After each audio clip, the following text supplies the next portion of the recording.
Hola, muy buenas noches a su espacio público digital, la Estación Totoaba. Les envío un cordial saludo a todos nuestros oyentes. Esta es la última parada para abordar, por supuesto con boleto gratuito, a este viaje, el cual será diferente a los demás. Será un vagón, digamos, especial. Les explico. En esta mesa hablarán solamente mujeres. Los totoabos no tenemos ninguna decisión editorial, tampoco tuvimos voto, sino que serán ellas, las dueñas de la mesa, quienes establecerán los temas y darán sus puntos de vista en temas que consideran relevantes. Obviamente su servidor estará aquí solo por cuestiones de logística. Y bueno, me gustaría presentarles a quienes serán sus conductoras en la Estación Totoaba. Tenemos a Pati Quiles, internacionalista por la UNAM, está cursando su maestría en Política y Gestión Ambiental y Energética de Flaxo y tiene experiencia en temas de desarrollo y políticas públicas. Tenemos a Gismeray Gómez, internacionalista por la Universidad de Guadalajara y maestra en estudios de género por el Colegio de México. Trabajó en el proyecto Mexican Migration Project. Actualmente es profesora de la Universidad de Guadalajara en el Departamento de Estudios Internacionales. Es parte del grupo asesor de ONU Mujeres en el programa de Ciudades Seguras en Guadalajara. También colabora en el Consejo Consultivo y Mujeres Guadalajara. Y en la organización se desempeña como coordinadora en el área de incidencia política y social. Patti Guzmán es politóloga e internacionalista, maestra en políticas públicas y género, donde su investigación estuvo relacionada con la inclusión financiera de las mujeres en zonas rurales. Trabajó 10 años en el gobierno federal. Sus últimos proyectos fueron en la Secretaría de Economía y la Secretaría de Hacienda para el desarrollo regional y desarrollo de proveedores. Actualmente cursa el doctorado en políticas públicas en el CIDE. Y tenemos a Jacqueline Galaviz, es mujer feminista, internacionalista por la Universidad de Guadalajara. Desde hace algunos años trabaja en la defensa de derechos humanos, particularmente en los derechos de las mujeres. Trabajó en Amnistía Internacional México y ha colaborado en espacios de incidencia desde sociedad civil en materia de alerta de violencia de género, derechos sexuales y reproductivos, desaparición de personas, migración, tortura y violencia feminicida. Actualmente es integrante de la colectiva Tejidos Feministas. Muchísimas gracias por haber asistido ahora a la Estación Totoaba. Radio Mano Papachango. La movilización más grande es el ingreso. Hay diversas dimensiones. Yo lo que sugeriría no simplificarlo. Próxima estação Cantagalo. Desembarque pelo lado Yo siempre voy a direito. defender la libertad. Salud, Es uno de los derechos que no es absoluto. democracia, libertad. Es una matraca. Justicia, Levantar los discursos que precisamente han sido dominantes. No morirá la flor de la palabra.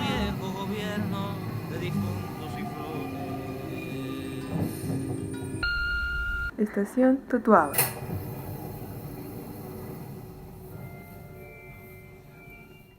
Y bueno, esta mesa fue pensada como un primer saque para hablar acerca de los problemas que aquejan a las mujeres en México. Y en ese sentido, me gustaría, Pati Quiles, que nos platicaras cómo ves la situación de las mujeres en el país. Bueno, primero, Lina, Pati y Jacqueline, mucho gusto compartir la mesa con ustedes. Gracias a Tony y al resto de los miembros de Estación Totoaba por la invitación.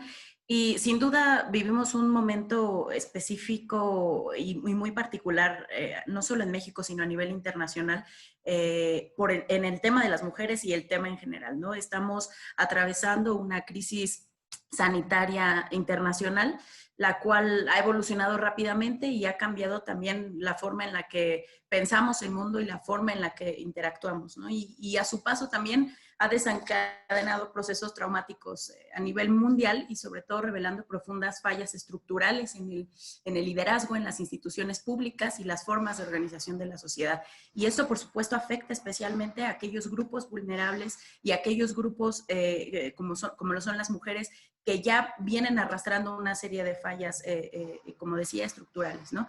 En Naciones Unidas, por ejemplo, nos publica que durante la crisis del COVID, los casos de abuso doméstico aumentaron en un 20%. Y esto es una situación que se vio en todo el mundo. En Brasil, cada 2 minutos un acto de violencia ocurre contra las mujeres. En México es una cifra también alarmante. Y en general estamos viendo, por ejemplo, en América Latina y en México, en Perú, un ejemplo, otro, el Ministerio de las Mujeres reporta 1,200 mujeres asesinadas entre marzo y junio. Y este es solo uno de los problemas, la violencia que sufren las mujeres en la pandemia y que se acentúa con el tema del confinamiento. Pero está también el tema de la pérdida de empleo, que también es una situación muy importante y que se vive especialmente afectando a las mujeres. Entonces, es una serie de problemas que se concatenan y se juntan precisamente y se acentúan con la pandemia, ¿no? Es un tema estructural que requiere un abordaje integral.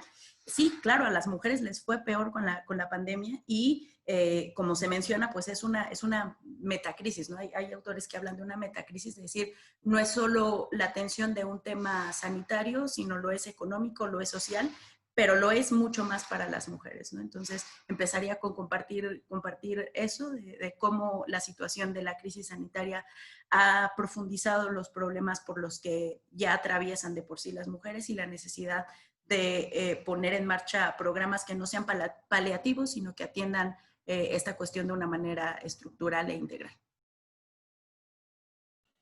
Muchas gracias, Pati. Le voy a preguntar a tu tocaya, Pati Guzmán. Les voy a decir por su apellido porque luego, para no confundirnos. A ver, tenemos un primer saque y se está hablando ya de cosas muy, muy fuertes, ¿no? Que son los casos de abuso doméstico, los datos en América que son brutales, pérdida de empleo, etcétera. Pati, ¿tú cómo lo ves? Sí, pues sí, coincido con mi tocaya y bueno, gracias también por la invitación. Me da mucho gusto poder compartir esta mesa contigo, con las mujeres que están hoy y pues ojalá pronto podamos sentarnos en una mesa de verdad con un café y sin la pantalla aquí entre nosotras, ¿no? Sí, totalmente. Sí, bueno, concuerdo. O sea, sabemos que nuestro país es un país sumamente desigual, ¿no? Con brechas muy amplias, brechas sociales, brechas regionales, brechas de género. Y creo que lo que viene a hacer esta pandemia es poner como una lupa sobre estas desigualdades, hacerlas más evidentes y también en muchos casos aumentar las brechas. Obviamente en los temas que ya se mencionaban, en temas de violencia, en temas de desempleo, y yo quisiera agregar que con el encierro y el cierre de las escuelas, algo que ha sido muy evidente también es la asimetría en la carga de labores de cuidado y labores domésticas que tienen las mujeres. De acuerdo con la encuesta nacional sobre el uso del tiempo, las mujeres realizan el doble de tareas de cuidado dentro de los hogares, alrededor de 26 horas frente a 14 que realizan los hombres, y el triple en labores domésticas, alrededor de 42 horas promedio semanales frente a 15 que realizan los hombres, y esto era antes de la pandemia. Obviamente con el encierro y con los niños, pues también ahorita en las casas se traslapan los espacios de oficina, los espacios de labores no remuneradas, y pues esto genera, si de por sí ya había una triple carga para las mujeres, todavía esto se aumenta más, generando más estrés, generando menos tiempo pues de ocio o personal.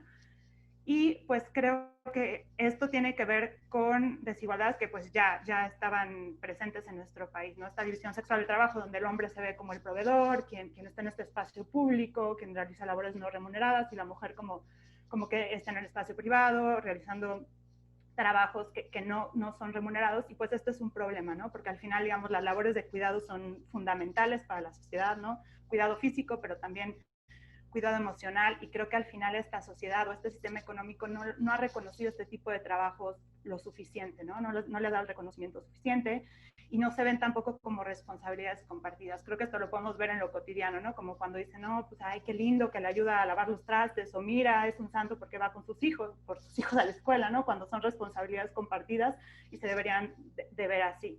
Y creo que también esta subvaloración del trabajo de cuidado se extiende al trabajo que sí es remunerado dentro de los hogares. Para las trabajadoras, por ejemplo, del hogar, creo que también es un grupo vulnerable que ha sufrido mucho durante esta pandemia, porque, pues, digamos, se les ha suspendido los pagos, también han estado a cargo del cuidado de personas que están enfermas, probablemente sin protección, y no hay mecanismos que protejan sus derechos como trabajadoras, ¿no? Muchas veces se les ve como extensión de la familia, así, ay, pero es que es parte de la familia, y esto se usa como justificación para no respetar por los derechos que tienen como trabajadoras. Entonces yo aportaría.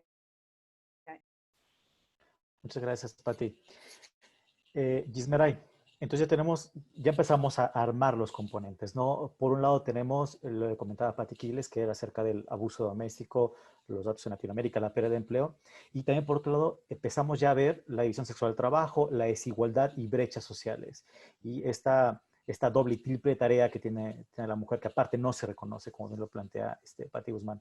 Gismeray, ¿tú qué punto de vista le darías a esta nueva problemática que están viviendo las mujeres? Gracias a Tony por la pregunta y gracias a mis compañeras por haber puesto esto sobre la mesa. Sí, definitivamente coincido con mis dos compañeras con que hay un incremento en la violencia sexual y que, como dice Patti Guzmán, lo que trajo la pandemia fue el incremento, nos puso sobre la mesa cómo la desigualdad se acentúa, ¿no? Con el contexto de pandemia. En el caso particular de las mujeres, además, se acentúa de manera diferenciada dependiendo del grupo poblacional que pertenezcas. Yo pienso que también es importante reconocer la interseccionalidad de los grupos de las mujeres en México, ¿no? Y de cómo esta desigualdad y el contexto de pandemia les pega de manera diferenciada. Lo pienso en particular por la población con la que yo trabajo de manera cotidiana en la organización en la que me desempeño, que son personas, mujeres migrantes y refugiadas o mujeres en situación de movilidad. Y definitivamente el COVID ha traído, entre otras cosas, la consecuencia de una pérdida de empleos, incluso de mujeres que han terminado en situación de calle ante el contexto de la pandemia, ¿no? Donde pareciera que la pandemia lo primero que hace es, en términos económicos, pegarle a los empleos más precarizados, donde las mujeres por lo general, por la división sexual del trabajo, se incorporan y particularmente las mujeres refugiadas y migrantes en el país. Pero bueno, también decir que muchas de estas mujeres que llegaron a nuestro país, a México, vienen huyendo de contextos de violencia sexual y de violencia de género y también de la feminización de la pobreza en sus lugares de origen y que llegan a nuestro país en búsqueda de una mejor oportunidad y tampoco México tiene las mejores condiciones y creo que la pandemia también, como ya lo dije, acentúa las desigualdades y las condiciones no son las mejores. Pero sí quisiera mencionar un tema también particular de estas violencias y desigualdades que se incrementan y es la carencia o la poca atención que hay de parte de las instituciones para dar salida a todas estas problemáticas que como que brotan, pero que han estado siempre, ¿no? Solamente que se incrementan a partir de la pandemia. Creo que nos hemos dado cuenta de que los programas que se tienen, por ejemplo, para acompañar a mujeres víctimas de violencia son insuficientes cuando tienes un contexto en el cual se les pide a las mujeres estar al interior de sus casas. Y bueno, esto pensando en mujeres que son mexicanas y si vuelvo otra vez como al discurso que yo quiero poner en la mesa sobre la interseccionalidad, si pensamos en mujeres migrantes que a lo mejor no han tenido acceso a instituciones o a que se les garantice el pleno acceso a la justicia, pues no hay programa que alcance para darles salida a sus necesidades, para acompañarles si fueron víctimas de violencia sexual o si perdieron el empleo, porque estaban en un empleo irregular y precario, ¿no? Y ahora están en situación de calle. Los programas, por ejemplo, para desempleo a veces no contemplan ni siquiera a personas refugiadas que ya tienen ya se les reconoce con el estatus de refugio, ni siquiera hay programas que contemplen esto, ¿no? Y mucho menos a las mujeres, o sea, como que pareciera que son programas que van saliendo conforme el contexto se va poniendo en la mesa. Esto pasó en Jalisco, ¿no? El programa de desempleo a raíz del COVID, había un apartado donde decía tienes que ser jalisciense y bueno, tampoco quedaba muy claro qué significa esto, pero no se hablaba de la necesidad de poner a las mujeres sobre la mesa, ¿no? Las mujeres están perdiendo el empleo, no quiere decir que los hombres no, pero pues no se está focalizando este grupo que es necesario atender, ¿no? Digo, eso por mi parte. Muchas gracias, Gis. Jackie, ¿qué habrá sido? Hace más de 10 años que quedamos ahí en Amnistía Internacional. Me acuerdo que en una charla que teníamos y que recuerdo que ese discurso no es nuevo, de hecho lo sigues trayendo, el tema de la sociedad civil, que es importantísimo, ¿no? De repente en la academia, y no voy a decir que en todos los ámbitos de la academia, pero de repente hay ciertos académicos que abandonan el tema de la sociedad civil, incluso desde la parte gubernamental, incluso hay gobiernos que desdeñan muchísimo más a la sociedad civil. Desde la sociedad civil, ¿cómo ves tú la situación de aquí? Sí, claro, digo, coincido con las compañeras, estamos en medio de esta pandemia, ¿no? Global, que ha visibilizado esta deuda histórica que tiene el Estado, ¿no? Y que como sociedad tenemos con las mujeres y con las niñas en México y en el mundo.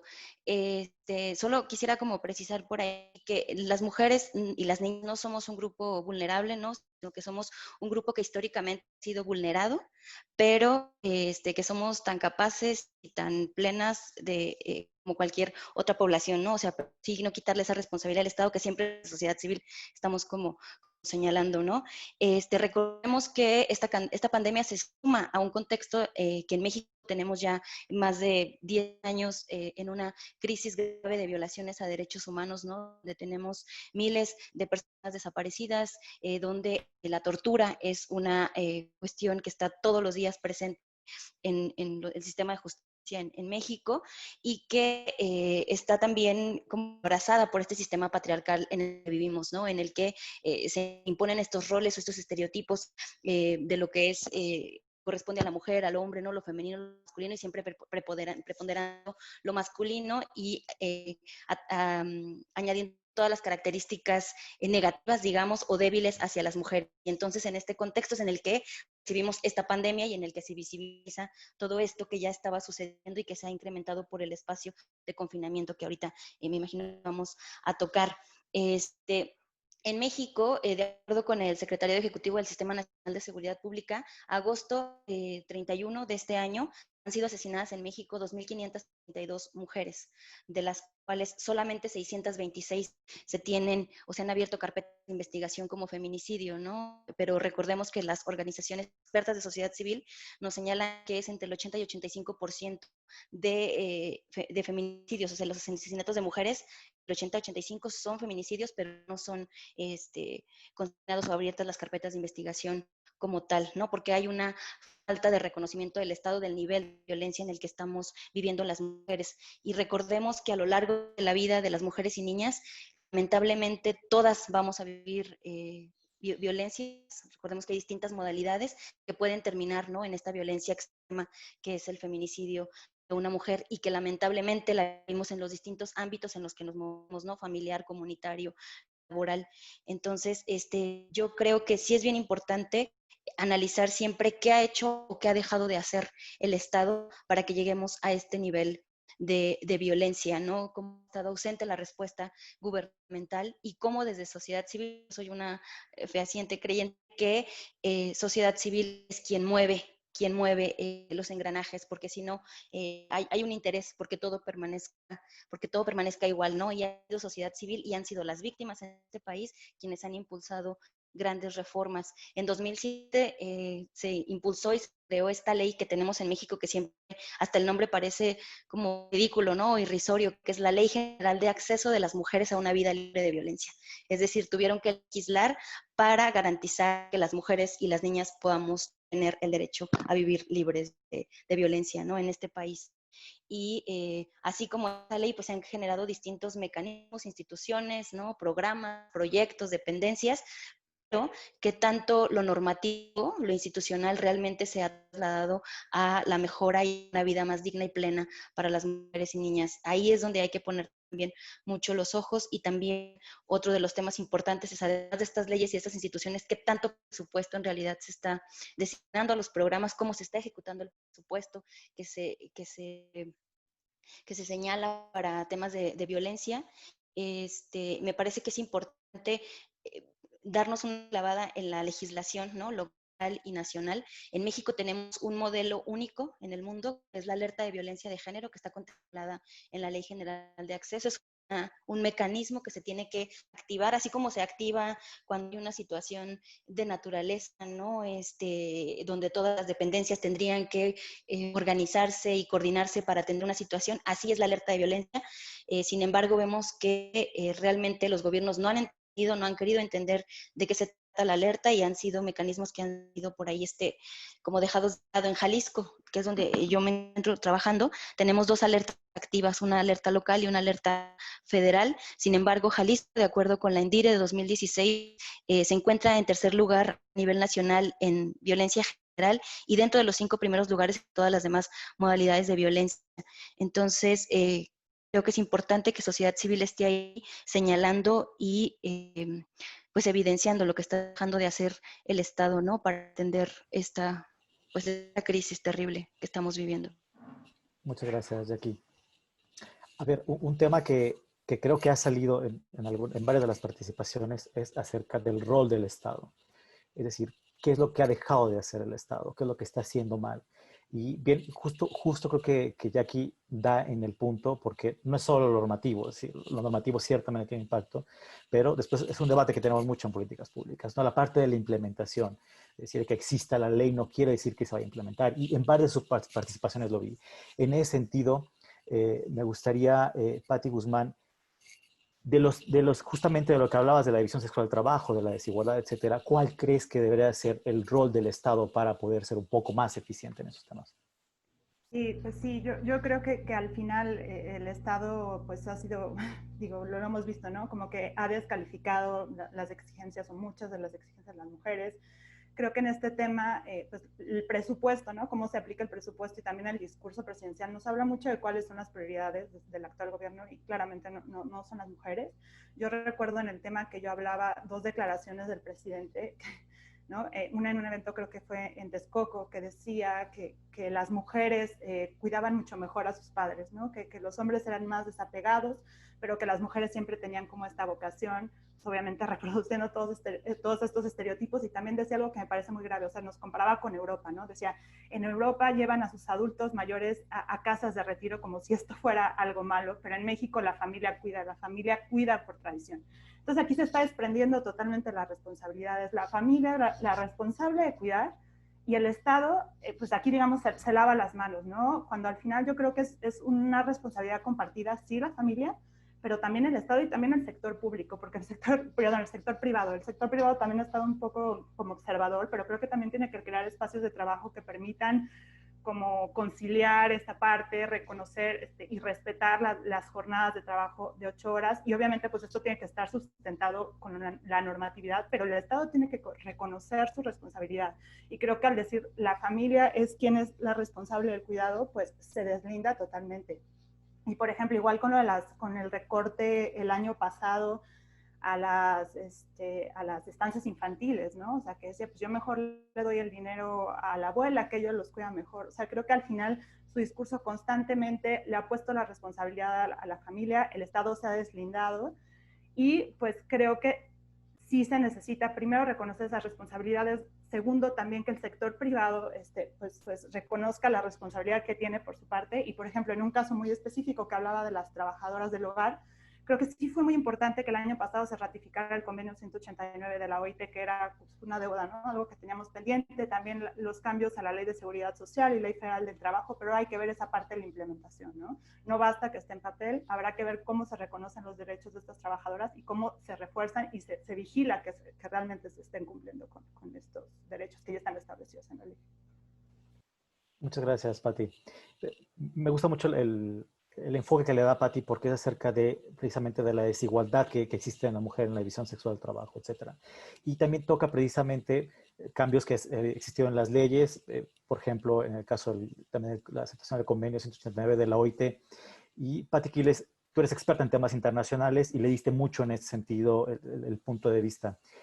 ¿Qué falta? ¿Qué es lo que le falta al Estado para poder ser más eficaz en ese sentido?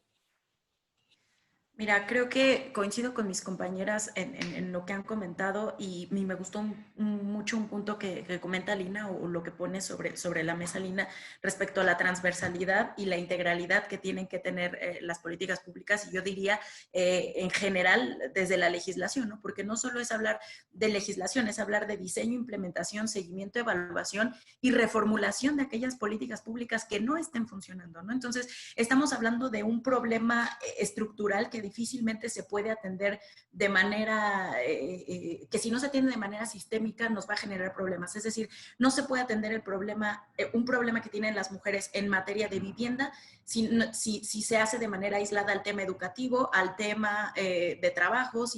Es decir, si las políticas públicas que el Estado implemente, evalúe y le dé seguimiento no son de manera integral, el Estado va a seguir fallando en general en lo que sea que se aplique, ¿no? Entonces, es un tema que viene profundizándose porque muestra deficiencias sistémicas generales que se tratan de manera general, y por lo tanto requiere un enfoque integral de bienestar. Incluso yo hablaría de bienestar socioemocional, ¿no? Porque también está la otra parte en donde hablamos, por ejemplo, de cómo las mujeres están sufriendo demasiado en este contexto de violencia. Por ejemplo, los temas también que son muy importantes de cómo las mujeres se encuentran siendo o teniendo verdaderos problemas con cuestiones de su salud mental, que los temas ya los manejaba mi tocayo, ¿no? Por ejemplo, el tiempo que están invirtiendo en el cuidado de los niños, en la pérdida de empleo, etcétera. Todo esto se viene profundizando, ¿no? Entonces,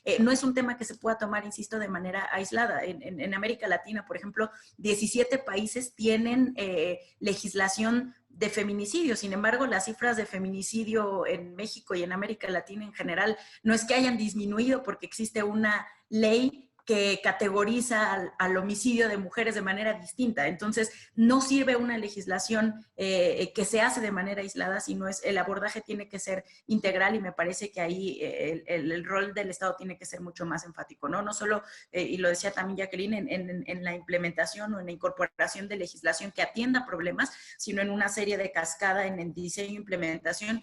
E insisto en el punto de la reformulación de aquellas políticas que, si son unilaterales y no atienden una transversalidad y una integralidad, merecen ser reevaluadas y repensadas, rehechas incluso, ¿no?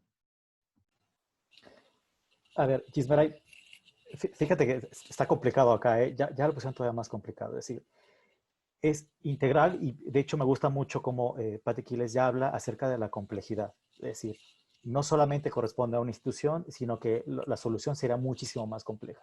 Y luego tú, aparte, Gismeray, metes el tema de la interseccionalidad. Entonces, aquí lo que tenemos es un mayúsculo problema. Es decir, no podríamos hablar de una política pública como tal. En ese sentido, ¿tú cómo verías, Gismeray, esta complejidad? ¿Cómo podríamos darle por lo menos la primera parte, que será, ya no hablar de respuestas integrales, pero por lo menos visibilizarlo? ¿Cuáles son las primeras acciones que podría tomar el Estado? Sí, híjole, yo creo que se está dibujando un panorama muy complejo, ¿no? Y que podríamos seguir complejizando. Bueno, por ahí la Comisión Interamericana de Mujeres tiene un trabajo que lanzaron en el contexto del COVID en la vida de las mujeres, para reconocer los impactos diferenciados, y de hecho hacen una precisión sobre la crisis de ébola, ¿no? Donde en algún momento no se registraron de manera diferenciada, no se desagregaron los datos por sexo y género. Entonces, pocas veces se puede contemplar cuáles son los impactos que tienen estas pandemias en la vida de las mujeres. Ya el simple hecho de visibilizarla, más allá de si... O sea, claro, es importante hablar de las políticas públicas, pero primero hay que visibilizar a la población desde una manera interseccional, no solamente hacer diferenciar las cifras en cuanto a sexo y género, pero también en cuanto al origen étnico, por ejemplo, o si las mujeres son refugiadas o no, si están embarazadas, si tienen condiciones de salud particulares, el tipo de empleo en la cual se desarrollan, porque esto también nos puede arrojar números claves para darle solución al tema, ¿no? O sea, una mujer migrante, por ejemplo, o refugiada que ya podría acceder, y que ya existe una política donde ella puede acceder a los servicios de salud, en el caso particular de la condición que tiene y por la vida que tiene, por el nulo acceso a ciertos servicios, puede ir al sector salud a solicitar que se le brinde una atención y ser negada su atención porque, aunque exista la ley, no hay una sensibilización, por ejemplo, a los servidores públicos que brindan atención directa. Entonces, como que primero hay que visibilizar y después hay que revisar si la política que ya existe realmente está dando respuesta a la diversidad de perfiles y la interseccionalidad, porque si ya tenemos el panorama complejo, insisto, para mujeres refugiadas en muchos países, se incrementa la adversidad y el panorama. Por ejemplo, en el caso del desplazamiento forzado que se ha dado de venezolanos hacia Colombia, se registró en los últimos meses un incremento del retorno masivo de venezolanos, y esto preocupa porque muchas de las personas que se encuentran retornando a Venezuela lo hacen porque no pueden acceder a los servicios de salud, pensando en el COVID particularmente en Colombia, pero para las mujeres es todavía más complejo. En este mismo documento de la Comisión Interamericana de Mujeres se habla de cómo las mujeres tampoco tienen acceso, por ejemplo, hay una brecha digital y no tienen acceso a información de primera mano, entonces ellas se encuentran rezagadas en las posibilidades de acceder a servicios de salud para la atención del COVID.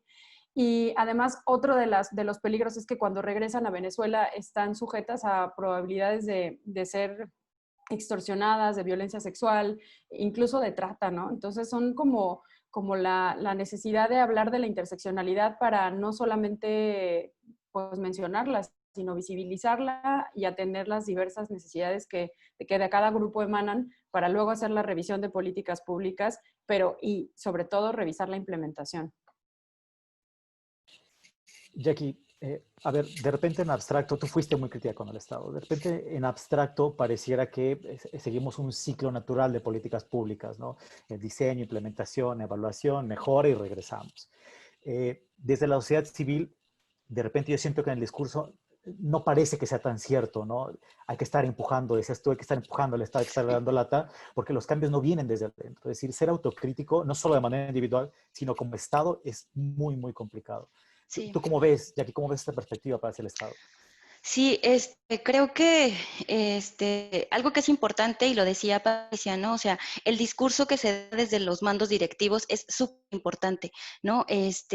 Porque si no, desde ahí ya empezamos con estos dobles discursos de, bueno, es que este tema ahorita no lo abordo, ¿no? Hay estos otros, es muy polémico, o que en el discurso de repente hacen estos discursos aprendidos, ¿no? Donde el 8 de marzo o el 25 de noviembre lo traen como muy en boca, los derechos de las mujeres, pero en realidad en la práctica las políticas y los programas que están implementando, los recortes presupuestales, pues te indican que en realidad van en otro sentido.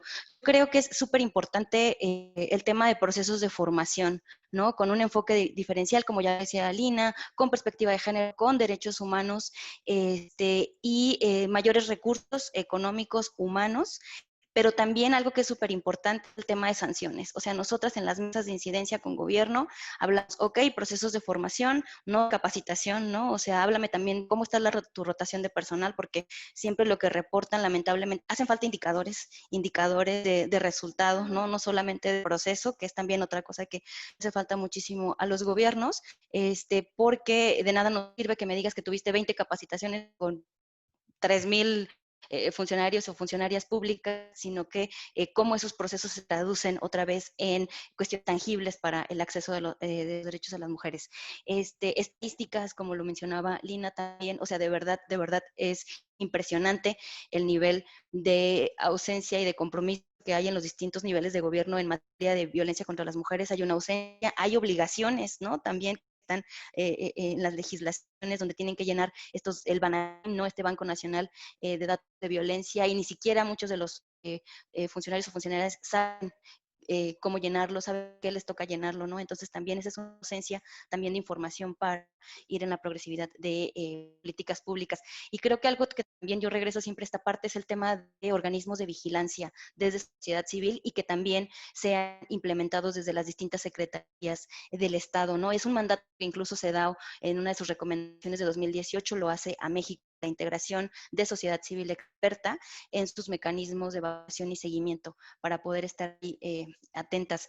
Creo que vuelvo a lo mismo, o sea, México es referente en muchos sentidos de este tipo de herramientas que tiene, ¿no? Dentro de la ley de acceso y otras legislaciones, pero cómo se aplican es ahí el problema. Yo quiero poner, por ejemplo, en Jalisco, ¿no? En 2016 solicitamos la alerta a nivel federal ante la CONAVIM por 3 principales problemáticas en Jalisco, ¿no? De violencia feminicida, que tienen que ver con la investigación del delito de feminicidio, con el número tan alto de mujeres y niñas desaparecidas en el Estado y con el poco acceso de las mujeres a sus derechos sexuales reproductivos, principalmente víctimas de violencia y abuso sexual, ¿no? Estas fueron las 3 principales problemáticas. Durante ya 3, 4 años estuvimos ahí como trabajando en unas mesas con el gobierno, y justo lo que logramos en estos años a través del mecanismo de alerta fue que se creara, en Jalisco es el único estado que tiene un programa de interrupción legal del embarazo.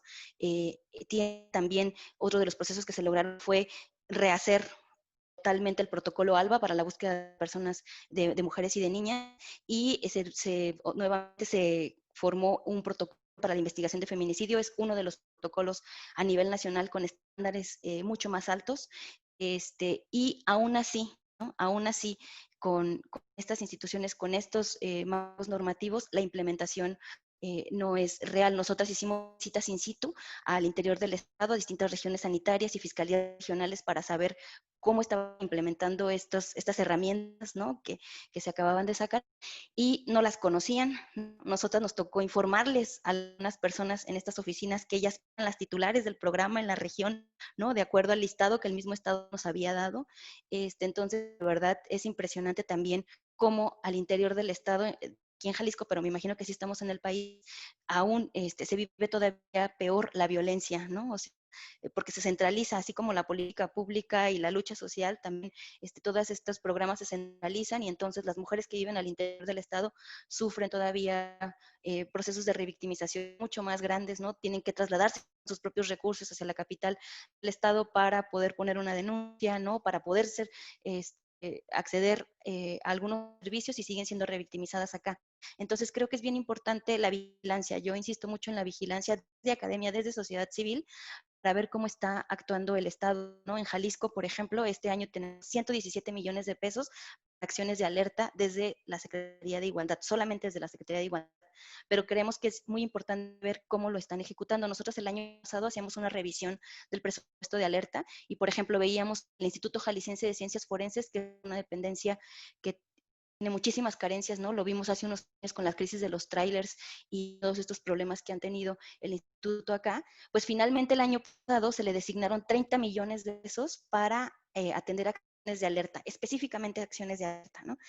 Y cuando empezamos a revisar la información, nos dimos cuenta que había casi 3 millones etiquetados o proyectados para bonos y gratificaciones. Había gastos reportados de acciones de alerta como la afinación de una máquina de podar, ¿no? Entonces, es ahí donde creemos que es muy importante, o sea, se le está cayendo el Estado, ¿no? En tema de violencia y cómo están ejecutando esos recursos o cómo no se están ejecutando y no hablemos también de los programas. Entonces, por eso es importante como ir de la mano y hacer este engranaje sociedad civil, academia, gobierno. Muchas gracias, Jackie. Esperemos lograr ese engranaje, la verdad es que es súper importantísimo. Muchos de los datos que nos están dando quizá no aparecen en el común, ¿no? O sea, uno no abre un artículo, una columna de opinión, por ejemplo, y ve estos datos. Eso la vive más la sociedad civil y lo puede hacer visible a la academia. Compañeras, me gustaría que me dedicaran 60 segundos para un cierre final. Sabemos que son temas abiertos, la mesa va a continuar, pero ¿qué se quedan con esta plática? Por favor, regálame 60 segundos, Pati Quiles, por favor. Gracias, Tony. Espero cumplir con el tiempo, pero yo haría la insistencia en abordar el tema de manera integral, transversal e incorporando justamente el rol del Estado como primicia, digamos, como la responsabilidad, que además lo decía Jacqueline, ¿no? La responsabilidad histórica que tiene sobre las mujeres, porque son un grupo a los que al que se le ha vulnerado sus derechos históricamente, ¿no? Entonces, la responsabilidad del Estado que tiene desde los mecanismos de legislación y las políticas públicas con especial énfasis en el tema de implementación y este último punto que se trataba también de vigilancia y de cómo sobre todo se incorpora también a las mujeres en todo el proceso, digamos, en toda la cadena de acción, ¿no? Porque en muchas ocasiones incluso las mismas políticas públicas o las legislaciones son hechas por hombres y son implementadas por hombres. Entonces, en cómo también la mujer tiene que ser incluida en los procesos participativos, la sociedad civil, por supuesto, la academia, pero las mismas mujeres, pues no importa el ámbito, la trinchera en la que te encuentres, incluso las mismas amas de casa, etcétera, todas las mujeres tienen que ser incorporadas en estos mecanismos de implementación y de diseño de las políticas públicas para que puedan ser exitosas, ¿no? Entonces, lo dejaría ahí en la necesidad de contar con un enfoque integral que considere el bienestar socioemocional de las mujeres y que sean las mismas mujeres que sean las hacedoras de las políticas y las que sean consideradas en general en todo el proceso del Estado. Muchas gracias, Pati. Excelente idea, que sea un proceso integral y que aparte se integren a las mujeres. Pati Guzmán, regálame tus 60 segundos. ¿Qué te llevas de este primer saque? Sí, bueno, primero creo que la normalidad antes de la pandemia no era una buena realidad para las mujeres y no lo sigue siendo. O sea, la verdad es que pues, sí hay que dejar en claro que es una realidad donde nos están matando, donde nos violentan, donde nos discriminan. y pues tiene que transformarse, ¿no? O sea, realmente espero que esta pandemia no ha sido en vano, que sirva para repensar muchas cosas como sociedad, que sirva para repensar nuestro sistema económico, para valorar estas actividades que ahora las llamamos actividades esenciales y a las personas que realizan estas actividades. También creo, es algo que sí me da mucha esperanza, por ejemplo, la marcha de marzo, tener como ríos de mujeres caminando a mi lado, o sea, la verdad es que para mí sí fue algo muy esperanzador. Creo que las voces de las mujeres han estado ahí reclamando y realmente estamos haciendo una diferencia frente a un gobierno que no se deja cuestionar, que no tiene oposición, que no tiene contrapesos. Creo que las mujeres han estado ahí cuestionando, enfrentando y puesto en evidencia la incapacidad del gobierno, ¿no? Y pues obviamente pues también estudio esto y creo que con políticas efectivas y bien planeadas sí se puede lograr una transformación y alcanzar mayor igualdad, pero se necesita todo lo que ya mencionaban mis compañeras, una perspectiva no solo de género, una perspectiva de diversidad, de interseccionalidad y pues que se apliquen de forma transversal, ¿no? Y también se necesita servidores públicos que sepan cómo hacerlo, que sepan cómo diseñar indicadores, interpretar indicadores, que sepan plantear un problema con perspectiva de género, ¿no? Cómo diseñar políticas, implementarlas, lo que ya hablábamos, y en fin, pues yo espero que realmente podamos transformar una realidad, porque pues esta realidad actual no es una buena para las mujeres. Muchas gracias, Pati. Componente técnico-político, ¿no? En la técnica, alguien que esté y que responda, pero también me gustó mucho la expresión ríos de mujeres que puedan presionar al gobierno, ¿no? Gismeray, ¿cómo te vas? Regálame 60 segundos para tu conclusión. Híjole, creo que tenemos un reto que se dibuja frente a una pandemia, ¿no? O sea, apenas empieza, esa es mi perspectiva, la complejidad del panorama apenas se está dibujando. Suscribo con mis compañeras, con Patti Quiles, que plantea que debe de haber una solución integral, como también lo plantea Patti, ¿no? Guzmán, que dice, tenemos que tener personas especialistas en estos temas, haciendo políticas públicas, sensibilizando a los servidores y servidoras públicas que brindan atención directa. Hay que integrar todos los grupos poblacionales que se vulneran en este país de manera sistemática. Y bueno, nos queda claro, a mí me queda muy claro al menos que pareciera que los feminismos en nuestro país y este movimiento de mujeres, estos ríos de mujeres, usando la referencia de Patti, son la oposición en este momento, ¿no? Un Estado que sigue criminalizando, que sigue mirando hacia otro lado cuando hablamos de la violencia sexual, cuando hablamos de feminicidios, cuando hablamos de mujeres migrantes en su tránsito por México violentadas, cuando hablamos de un nulo acceso a la justicia. Creo que tenemos un trabajo grande también como academia, como activistas, para seguir empujando, ¿no? Para que se nos escuchen las necesidades que tenemos y se nos responda, porque somos ciudadanas completas, ¿no? No somos ciudadanas de segunda. Y en este país se tienen que respetar siempre los derechos humanos, ¿no? Aunque pareciera que no. Eso yo agregaría finalmente, ¿no? Todos los procesos y todas las soluciones integrales que podamos proponer frente al panorama que nos deja el COVID tendrán que ser con perspectiva de género y con derechos humanos. Muchas gracias, Gis. Jackie, me gustaría que me regalaras 60 segundos y que me gusta mucho tu visión porque es de la sociedad civil. Es decir, hay soluciones integrales, como dice Patti Quiles, no son ciudadanos de segunda, como bien lo menciona Gismeray, y me gustó mucho la referencia que hace Patti Guzmán a los ríos de mujeres, donde precisamente está la sociedad civil. Jackie, ¿cómo te despides? Sí, pues yo espero igual, ¿no? Estos ríos de mujeres, esta esperanza de la marea verde, ¿no? Que nos abrace y que podamos caminar juntas y que logremos que finalmente se despatriarcalice, ¿no? Todo y todas y todos, y que finalmente podamos ir hacia una transversalidad en políticas públicas y en presupuestos y en todo, donde se tomen en cuenta las distintas realidades también de las mujeres, ¿no? No solamente las mujeres urbanas heterosexuales, ¿no? Sino también las mujeres lesbianas, trans, migrantes, negras, ¿no? Entonces también creo que es importante que como mujeres pues vayamos caminando juntas, ¿no? Como decían las compas, juntas somos más fuertes, y que rompamos finalmente esta subrepresentación que hemos tenido en distintos espacios de toma de decisiones, ¿no? Políticas y económicas. Somos más de la mitad de la población y entonces hay que apropiarnos de esos espacios y hay que apropiarlos, ¿no?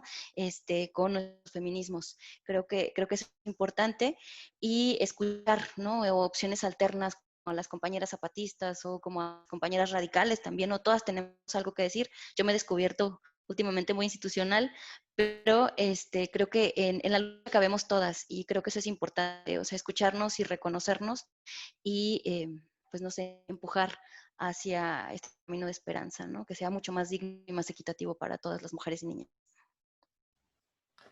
Muchísimas gracias, Jackie. La verdad, y no lo digo porque ustedes estén acá ni por lisonja, ha sido una de las mesas más especiales en las que me ha tocado estar. Hablaron no solo de números y de problemas sociales en abstracto, sino que hablaron de derechos humanos, de violencia, de tortura, de abuso sexual contra las mujeres. Hablaron de feminicidios y de una exigencia a un Estado que parece ausente. En ese sentido, me gustaría, ya lo habíamos hablado fuera del aire, me gustaría que siguieran llevando el seguimiento a estos y muchos otros temas que ustedes vayan a decidir. Queda una invitación abierta. Y a ustedes que nos hicieron el favor de escucharnos, por favor, sigan esta mesa. La verdad es que los temas van a estar buenísimos. Y nada, nos vemos en la próxima estación. Hasta pronto.